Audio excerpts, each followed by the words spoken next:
I was 6 months old, pretty young, and I had eye cancer. And through that cancer, through all the operations that I had to quite frankly save my life, I lost my left eye. And I lost most of the sight in my right eye. Now through all of the operations and the treatment I had, I also developed an indent down the side of my face and the need to wear these big thick glasses for the rest of my life. Now, from the age of 6 months through to the age of 7, that wasn't a problem for me. But when I was 7, looking like that, oh yeah. I was a baby making me. I wasn't really. I was being teased about the way I looked.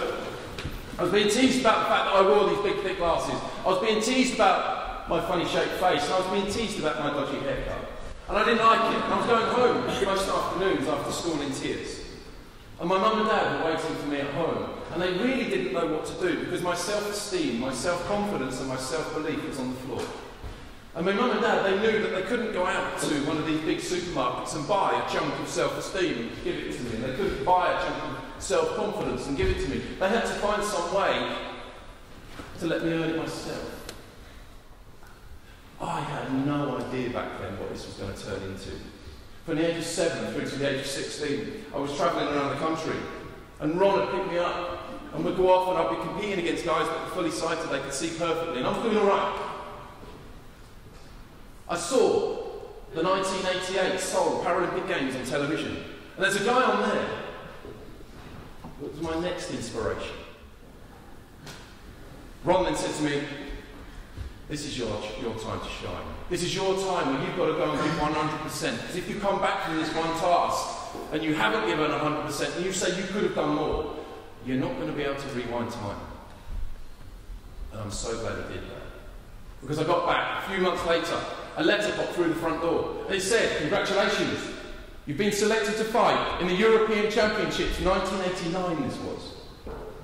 And I was suddenly thinking, yeah, aeroplane. Never been on a plane before. Ron was thinking, oh, something. And then we read on. To be held in Manchester. I came back from that first competition with a bronze medal, and that was what I call now the beginning of my addiction to winning.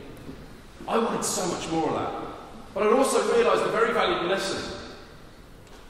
That if I didn't challenge myself on a daily basis, and we're all probably like this, if we don't challenge ourselves on a daily basis, I became very bored. So we're all searching for that goal. We're all searching. Some of us may have found it already. Some of us may have found our goals already and found exactly what we want to do for the rest of our life. Others may not have.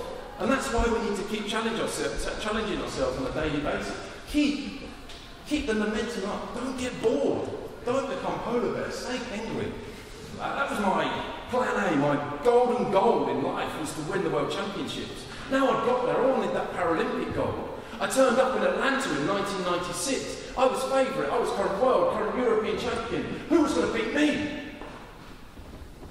This big Brazilian. He was massive. First fight, bam, out. I don't know if any of you have done this, but the long walk back after losing that match, round into the warm-up area, knowing you've got to compete again, was the longest walk that I've ever had. And I turned up in the warm-up area, and who was there? But Steve, my coach, the national coach, and the guy that I saw win gold in Seoul on television. They were there, they took me into a corner, because I was in bits. And they said, Ian, there's an old saying about, when you fall down that hurdle, don't stay down, get up and try it again. And I'm so glad they said that to me because I came back with this bronze medal. I said 88 kilos if you must know. He said, problem. I said, what's that? He said, in 8 months' time, September the 20th, 2004, at 6 o'clock in the morning, we need you to weigh over 100 kilos.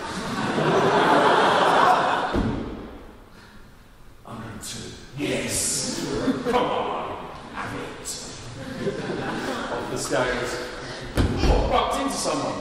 He was 150 kilos.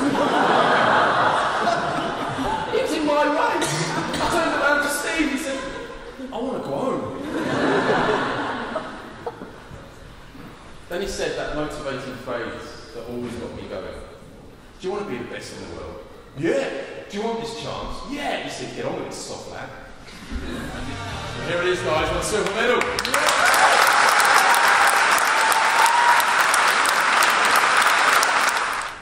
We all have good days, we all have bad days, but they're our days. Make sure your days are the best. Most people are afraid of what they can do, not what they can't do. Why?